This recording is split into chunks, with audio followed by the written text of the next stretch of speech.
जय हिंद प्यारे बच्चों और साथियों। आज का हमारा टॉपिक है कांग्रेस के प्रमुख अधिवेशन। आप पूछेंगे सर कि अभी तक तो आप हमें पढ़ा रहे थे कि भारत में किस प्रकार जो घटनाएं घटित हो रही थी, जैसे कल हमने गोलमेज सम्मेलन पढ़ाया था, कब 1932 तक, यानी 1932 तक हमने आपको पढ़ाया है। 1930, 1931, 1932 तक आपको याद होगा। हमने कल ही आपको पढ़ाया था कि किस प्रकार गोलमेज सम्मेलनों का आयोजन एक प्लान तरीके से किया गया था। क्यों? क्योंकि साइमन कमीशन की मांगों को मानने से हमने मना कर दिया था।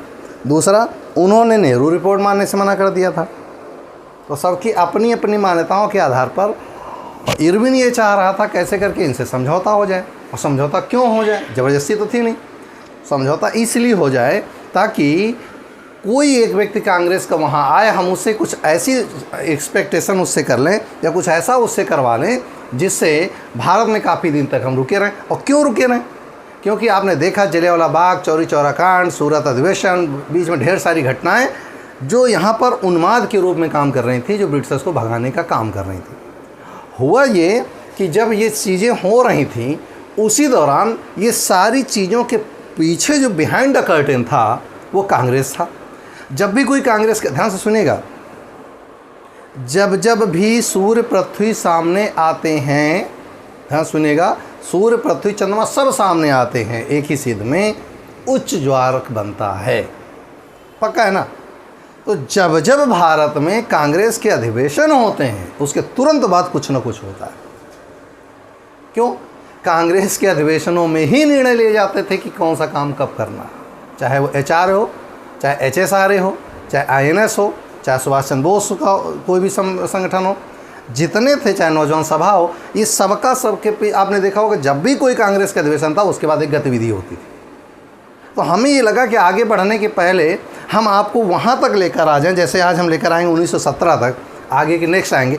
तो हम आपको 1932 तक लाना चाह रहे थे लेकिन हमारे पास स्पेस नहीं था, तो हमने कुछ इस पर किया, कुछ नेक्स्ट पार्ट में आपको हम देंगे। तो 2 भागों में हमने आपको दिया है प्रमुख अधिवेशन।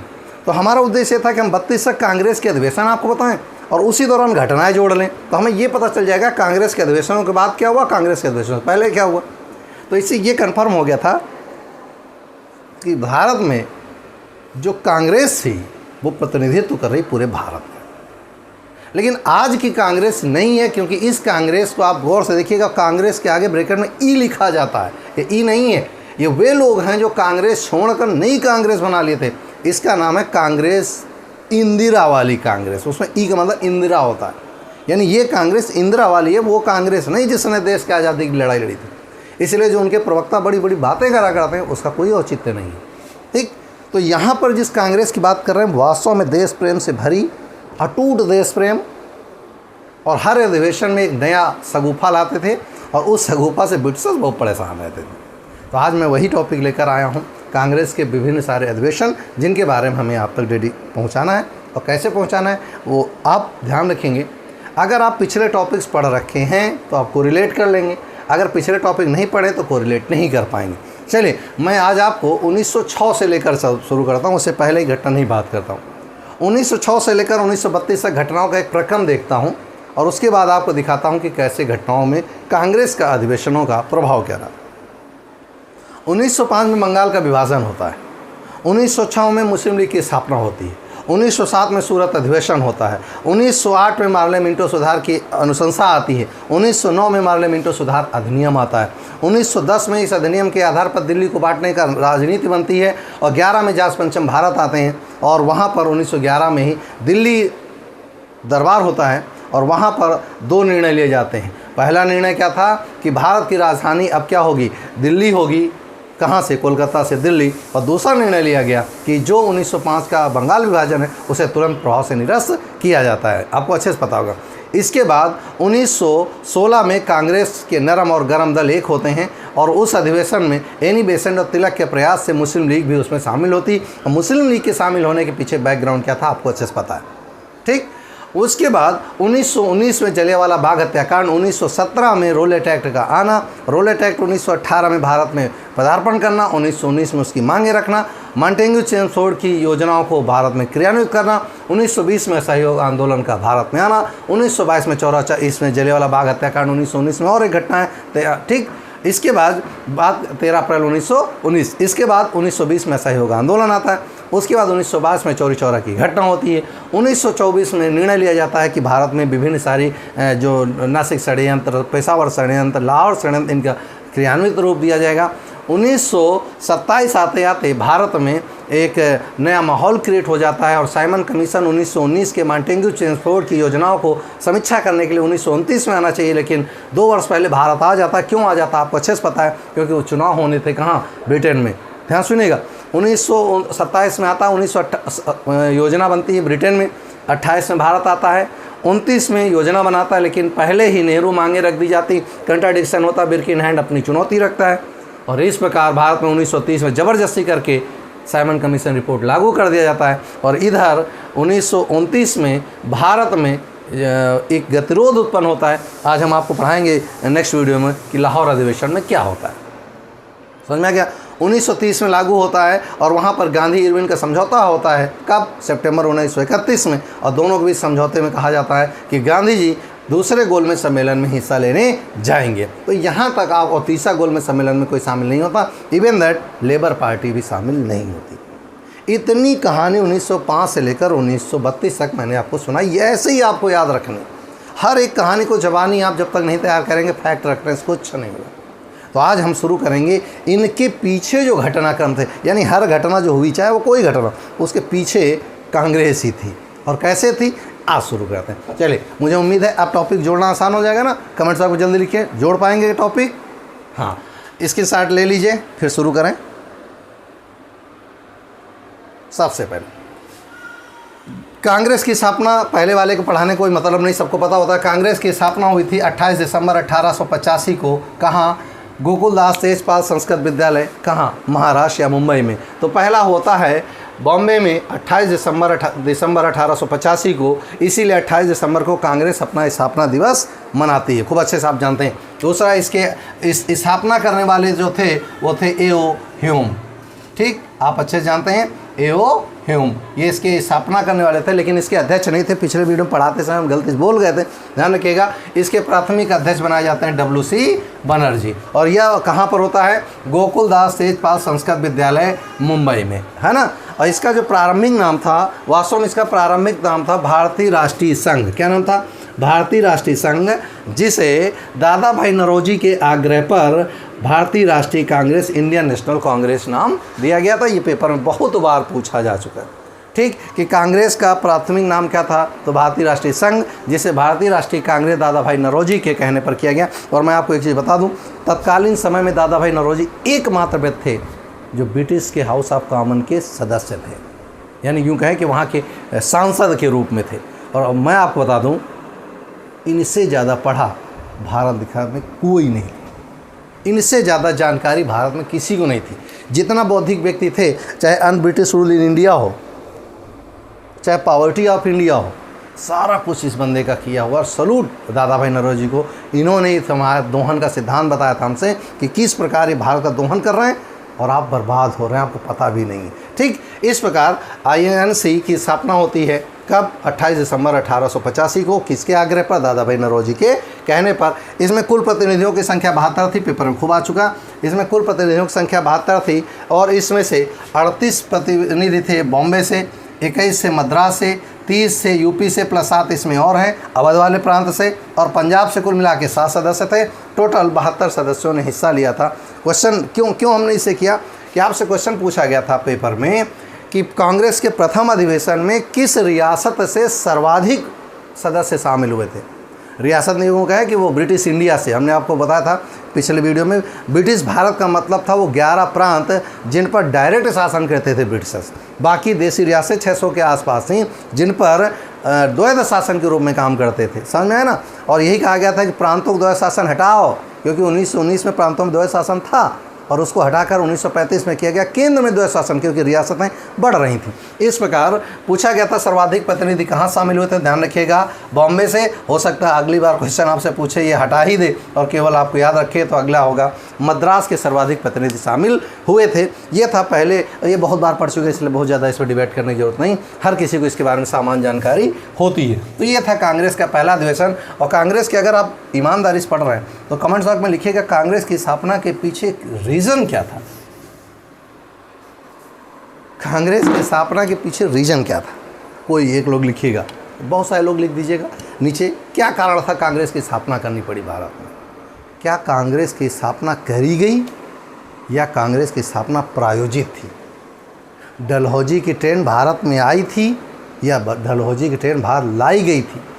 सेम दोनों चीज़ों के जवाब हैं, क्योंकि दोनों में हित छिपे थे, चाहे वो डफरिन हो और चाहे बेल्स हो और चाहे भारत के कुछ निहित स्वार्थों के लोग जुड़े हों।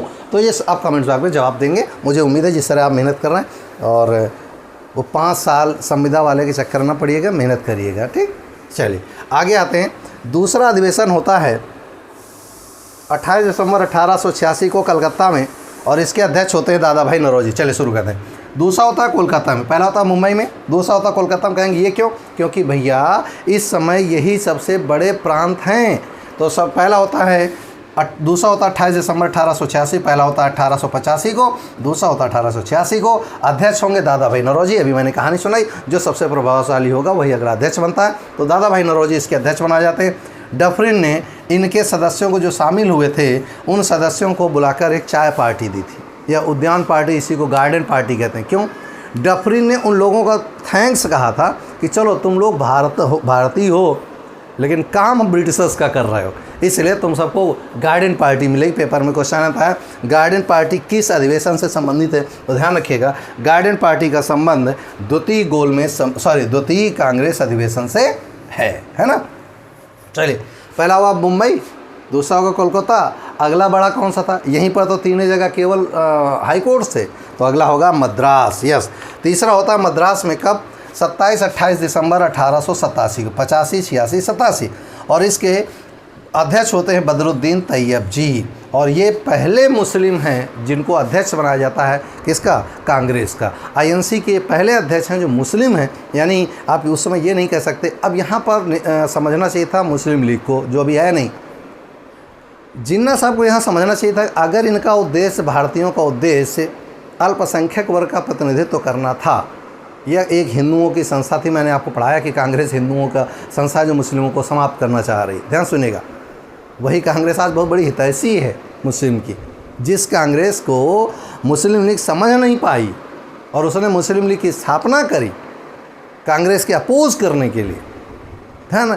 इसका मतलब हुआ कि बदरुद्दीन तैयब जी पहले मुस्लिम व्यक्ति बने और 607 प्रतिनिधियों ने इसमें हिस्सा लिया, और आम जनता पहली बार इसमें शामिल करने का कांग्रेस में आग्रह किया गया।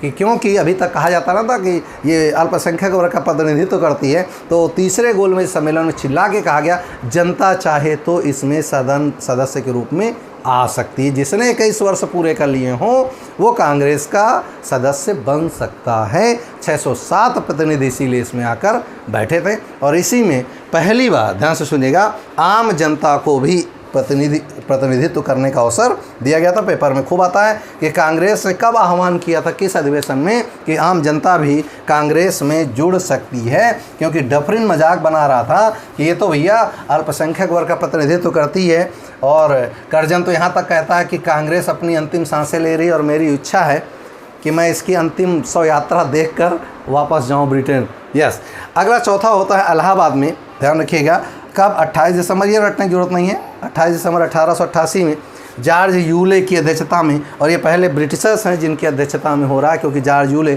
एक ब्रिटिशर्स था, और ब्रिटिशर्स की अध्यक्षता में पहला हो रहा है। 1248 सदस्य इसमें शामिल होते हैं, और लाला लाजपत राय भी सदस्य के रूप में, इसमें अध्यक्ष नहीं, सदस्य के रूप में इसमें शामिल होने के लिए जाते हैं। कौन? लाला लाजपत राय। और हिंदी में पहली बार भाषण दिया जाता है, क्योंकि इससे पहले क्षेत्रीय भाषाओं का प्रयोग किया जाता था। अब पहली बार हिंदी भाषा का प्रयोग लाला लाजपत राय कर रहे हैं। किसमें? चौथे अधिवेशन में, जो कि हुआ था कहाँ? इलाहाबाद में। ठीक, एक एक चीज़ को ध्यान से क्रम से पढ़ेंगे तो आप आसानी से तैयार कर पाएंगे। इसके बाद 5वां अधिवेशन होता है बॉम्बे में, कब? 27-28 दिसंबर 1889। क्रम से चलते रहेंगे, परेशान नहीं होना। और ये कभी नहीं पूछेगा 5वां कब हुआ था, ठीक, परेशान ना हो, तथ्य पूछेगा। और इसके अध्यक्ष बनते हैं विलियम वेडरबर्न। कौन होता है? विलियम वेडरबर्न, जो कि स्वयं एक ब्रिटिशर्स है। इन्होंने पहली बार महिलाओं को शामिल होने का अवसर दिया। यानी अब आप बताइए, जब उस समय कांग्रेस इतनी हितैषी थी देश की और महिलाओं को अवसर दिया जा रहा 5वें अधिवेशन में, कारण क्या था? इवन दैट अभी अध्यक्ष नहीं बनाएंगे, समझ में है ना, क्योंकि अभी भी पुरुष प्रधान समाज है। यस, इस प्रकार पहली बार महिलाओं को शामिल किया गया 5वें अधिवेशन में, जो कि हुआ था कहाँ पर? बॉम्बे में। और यहाँ पर ही 21 वर्ष मताधिकार की उम्र निश्चित की कांग्रेस द्वारा कि उम्र 21 वर्ष की जानी चाहिए। चलिए कमेंट्स बॉक्स में लिखिए, भारतीय संविधान में 21 वर्ष से घटाकर 18 वर्ष कब किया गया? वोट देने का अधिकार कब 21 से घटाकर 18 किया गया? तो 5वें अधिवेशन में पहली बार महिलाओं को शामिल किया गया और उम्र कही गई मताधिकार की कितनी होनी चाहिए? 21 वर्ष, ठीक। और आपको बताना है कि कब 18 की गई। और 6वां होता है कोलकाता में, कब? 1890 में। वो 1889 में था, ये 1890 में। और इसके अध्यक्ष बनाए जाते हैं फिरोज शाह मेहता। अब यहाँ पर एक चीज़ हम आपको बता दें, 6वां अधिवेशन जो 1890 में होता है, इसको हमने आपको पढ़ाया था। जो 1890 में अधिवेशन होता है और इस अधिवेशन में कलकत्ता विश्वविद्यालय की प्रथम स्नातक कौन थी? कादम्बिनी गांगुली। अभी कुछ ही दिन पहले उनका निधन हुआ। कादम्बिनी गांगुली ये पहली महिला स्नातक थी जिनको कलकत्ता विश्वविद्यालय से स्नातक की डिग्री मिली थी। और पहली बार 6वें अधिवेशन में भाषण देने का अधिकार किसको मिला था? इन महिला को मिला था। और आपको जान हैरानी होगी, इनसे ज़्यादा उस समय पढ़ा लिखा भारत में कोई नहीं था। जैसे दादा भाई नौरोजी, वैसे उस समय पहली स्नातक थी कादम्बिनी गांगुली। आप अच्छे जानते हैं इनके बारे में, अभी हाल ही में उनका निधन हुआ और वो सबसे श्रेष्ठ मानी जाती थी भारत में। तो ये था 6वां। अगला आते हैं 9वें अधिवेशन में। आप कहेंगे कि सर ये कैसे याद करेंगे? क्रम रूप ढंग से 2-3 बार वीडियो देख लीजिएगा, इसीलिए मैं क्रम ढंग से और कहानी के रूप में लेकर चल रहा हूँ, ठीक। लाहौर अधिवेशन होता है कब? 1893। लाहौर अधिवेशन 3 बार होंगे और हर बार अलग अलग घटनाओं को लेकर होंगे, इसलिए ये कभी नहीं पूछेगा लाहौर अधिवेशन कब हुआ। तो कांग्रेस का जो लाहौर अधिवेशन था वो 28 दिसंबर 1893 को हुआ। अब ये बॉम्बे अधिवेशन कहेंगे तो बॉम्बे तो 2 बार हो ही चुका, ठीक है ना। एक चौथे में हुआ और एक 5वें में हुआ, एक पहले में हुआ। तो यहाँ पर देखेंगे लाहौर अधिवेशन 1893 में होता है। इसके अध्यक्ष दादा भाई नौरोजी बनाए जाते हैं, ठीक। दादा भाई नौरोजी दूसरे के हो चुके हैं, इसे ये भी नहीं कहेंगे दादा भाई नौरोजी कब अध्यक्ष बने, ध्यान रखिएगा। इन्होंने पहली बार मांग रखी थी कि सिविल सेवा, जो कि अभी तक ICS की परीक्षा अभी तक ब्रिटेन में हो रही थी, अब उसे ICS की परीक्षा कहाँ कराई जाए? इंडिया में कराई जाए। ये मांग रखी गई थी 9वें अधिवेशन में। और बाद को 1935 में जाकर 1925 में जाकर ये बदला जाएगा परीक्षा होने का तरीका। तो इन्होंने पहली बार मांग रखी थी कि सिविल सेवा भारत में आयोजित की जानी चाहिए। 9वां अधिवेशन जो कहाँ हुआ था? लाहौर में, ठीक। अगला है 12वां अधिवेशन। क्या 10-11 है? बहुत सारे, लेकिन अभी केवल हमको यही पढ़ना है, ठीक। 12वां अधिवेशन हुआ था कलकत्ता में 1896 में और इसके अध्यक्ष बनाए गए थे रहमतुल्लाह सयानी। कौन बनाया गया था? रहमतुल्लाह सयानी, ठीक। और इसी में पहली बार वंदे मातरम बंकिम चटर्जी ने गाया था। ये पहला अधिवेशन है जब बंकिम चंद्र चटर्जी ने वंदे मातरम गाया था। कमेंट्स बॉक्स में लिखिए कि वंदे मातरम किस उपन्यास से लिया गया है? वंदे मातरम किसने लिखा? वो तो सामने ही लिखा है, बंकिम चंद्र चटर्जी। किस उपन्यास में लिखा और उस उपन्यास का कथानक क्या है, उस उपन्यास की कहानी क्या है? लिखिए कमेंट्स बॉक्स में। नहीं आएगा नेक्स्ट वीडियो में हम आपको बताते हैं। 22वां अधिवेशन होता है कहाँ? कोलकाता में 26 से 29 दिसंबर को। कब होता है? 26 से 29 दिसंबर को। और इसके अध्यक्ष होते हैं दादा भाई नौरोजी। और पहली बार स्वराज शब्द का प्रयोग किया गया। स्वराज कह रहा हूँ, पूर्ण स्वराज नहीं। और ये तो स्वराज आप अच्छे जानते हैं, तिलक का ही स्वराज है, यही चिल्ला रहे थे स्वराज स्वराज स्वराज मांग। तो 22वां अधिवेशन होता है कोलकाता में, कब?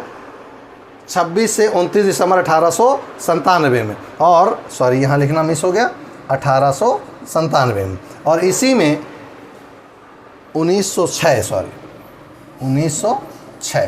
और इसी में पहली बार मनाया गया, बताया गया क्या, स्वराज शब्द पहली बार प्रयोग किया गया अध्यक्ष दादा भाई नौरोजी, और ये हुआ था 26 से 29 दिसंबर 1906 को, जब एक तरफ मुस्लिम लीग की स्थापना हो रही थी। उसी समय हमारी मांग चल रही थी स्वराज शब्द कि हमें पूर्ण स्वराज चाहिए, न मुस्लिम लीग चाहिए और न कांग्रेस लीग चाहिए। ठीक, इसके बाद सीधा आते हैं 23वां में, क्योंकि बीच के ऐसे अधिवेशन है जिनका कोई औचित्य उस समय नहीं था, क्योंकि मैंने आपसे कहा था 1905 के बाद कांग्रेस अधिवेशन केवल चाय पार्टी करने के स्थान हो गए थे। आगे बात करते हैं। 23वां होता है सूरत में, इसे सूरत अधिवेशन कहते हैं। हम आपको इसके बारे में खूब पढ़ा है। 26 से 27 दिसंबर 1907 को होता है। ये वही है, कांग्रेस ब्रिटिशर्स अपने उद्देश्यों में कामयाब हो जाते हैं। क्यों? मुस्लिम लीग को भड़का ले जाते हैं उनको निर्वाचन के लिए कि तुम्हें अलग हम वोटिंग कराने का अधिकार देंगे, तुम्हारे लिए सीटें आरक्षित कर लेंगे और तुम्हें श्रेष्ठ साबित कर देंगे। और इनको मुस्लिम के दिमाग में भर दिया, सर सैयद अहमद खां आप अच्छे जानते हैं, उस समय सबसे श्रेष्ठ व्यक्तियों में थे, उनके दिमाग में सेटअप कर दिया कि ये अल्पसंख्यक वर्ग का प्रतिनिधित्व करती, एक न एक दिन मुस्लिमों का कोई अधिकार नहीं रह जाएगा, सब ख़त्म कर देंगे, इसलिए कांग्रेस के विरोध में आ जाओ। और वो अपनी बात में सफल हो गए। और यहीं पर 1907 में सूरत अधिवेशन में ही नरम दल गरम अलग हुए और 1906 में मुस्लिम लीग की स्थापना हो गई।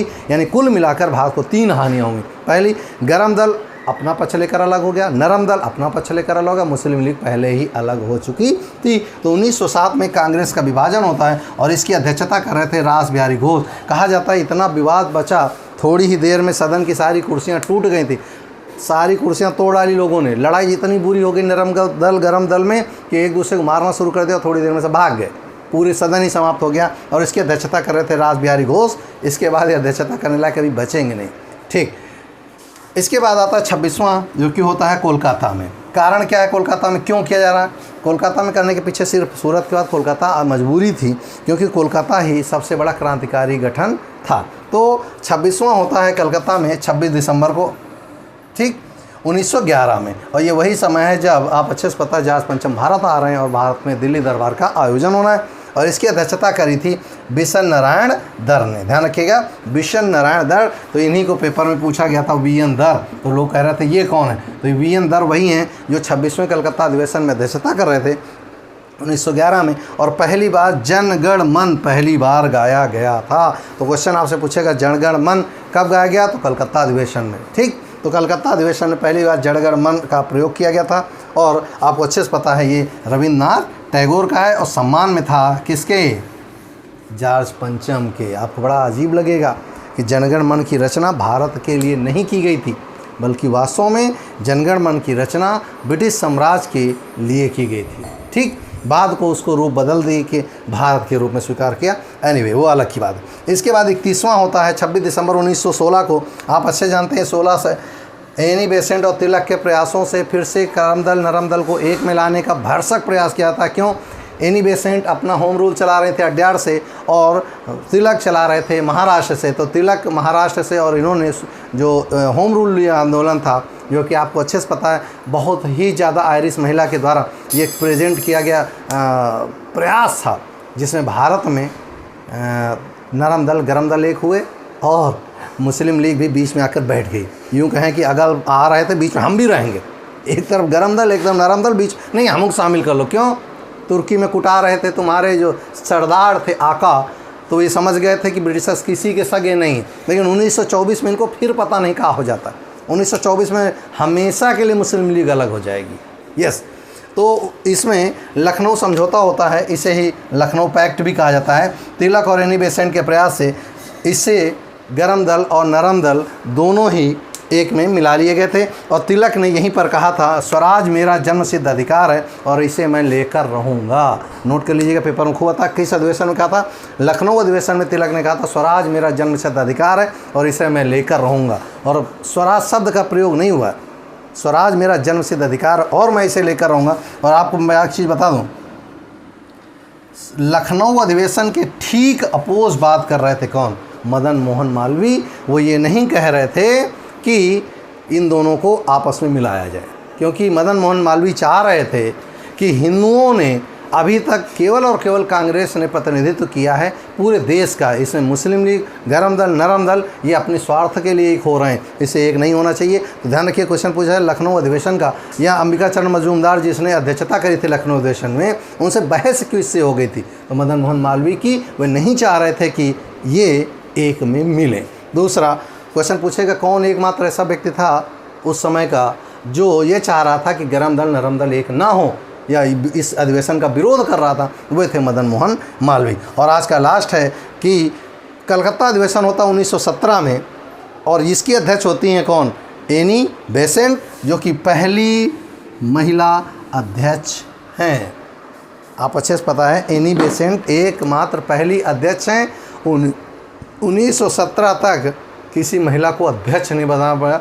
1885 से लेकर 1917 22 वर्ष का समय हो गया, और 22 वर्षों में अभी तक कोई आपको ऐसा व्यक्ति नहीं मिला जो महिला जो कि अध्यक्ष बन सके कांग्रेस की।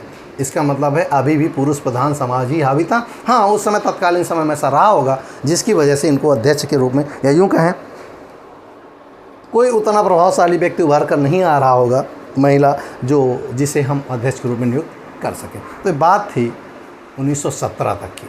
तो यहाँ 1917 तक हम एक अधिवेशन लेकर आए हैं, एक पार्ट।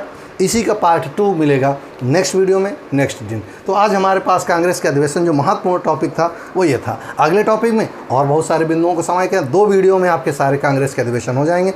हाँ, ये ध्यान रखिएगा, 2 बार 3 बार अगर आप इसे नहीं देखेंगे तो आपको क्रम नहीं याद रखेगा, और क्रम वैसे ही याद करिए जैसे हम आपको पढ़ाते जाते हैं। रोज़ कहानी के रूप में रिपीट करें, आप भी घर पर रोज़ रिपीट करो, धीरे धीरे सारे के सारे अधिवेशन याद हो जाएंगे।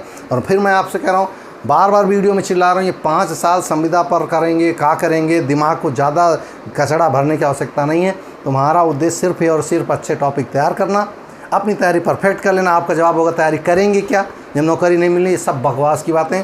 आप ध्यान रखिएगा, सूरज तब भी उगेगा जब आप सो रहे होंगे, और सूरज तब भी उगेगा जब आप जग रहे होंगे। इसका मतलब है शहर आएगी, एक दिन आएगा, सब सही होगा, और विश्वास रखिए आप सफल होंगे। और ये सारी बातें जितनी भी है ना, 5 साल होगी सरकार की, ये हो गई सरकार, ठीक है, जो सरकार के अपनी जगह, हम लोग अपनी बात रख तो रहे हैं सरकार तक। तो इससे ज़्यादा बहुत सारे लोगों का मैसेज आ रहा है, सर आप क्या करेंगे, 5 साल संविदा पे करेंगे, 6वें साल निकाल के बाहर करेंगे। नहीं, आप अपने पे विश्वास रखिए, कोई नहीं निकालेगा आपको बाहर। ये सिर्फ वही लोग डर रहे हैं जिन्हें काम चोर है। 5 साल बाद अगर परीक्षा होती है और फिर से आपको परमानेंट करने के लिए कहते हैं 60% मार्क्स ले आओ, तो इतने कमज़ोर तो आप नहीं हो कि 60% मार्क्स उस समय नहीं ले आओगे। और इतनी हार्ड परीक्षा भी नहीं होती जितनी आपकी तैयारी सिविल सर्विस की तैयारी कर रहे हो, छोटी परीक्षाओं के लिए डरते हो।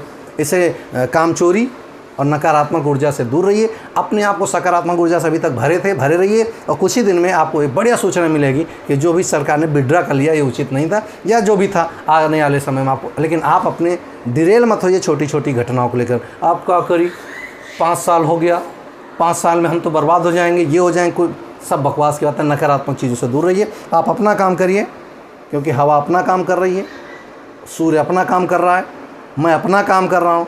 दैट्स योर ड्यूटी कि आप अपना काम करिए, बाकी सब अपने आप अच्छे से होता जाएगा। क्यों? आप 1000 बार जो आपको समझा चुका हूँ कि जब आप अच्छा करने निकलते हैं तो आपके साथ बगल में एक आके खड़ा होता है ईश्वर, और कंधे पर रखता, बड़ बेटा मैं आपके साथ हूँ। सब बाकी नकारात्मक हैं, कुछ मत सोचिए, कि आँख मूंद कर बढ़े चलिए और आप सफल होंगे, मैं ऐसी उम्मीद करता हूँ। आज फिलहाल इतना ही, मिलते हैं नेक्स्ट वीडियो में नई उम्मीद के साथ, नए जोश के साथ। फिलहाल आज इतना ही, जय हिंद।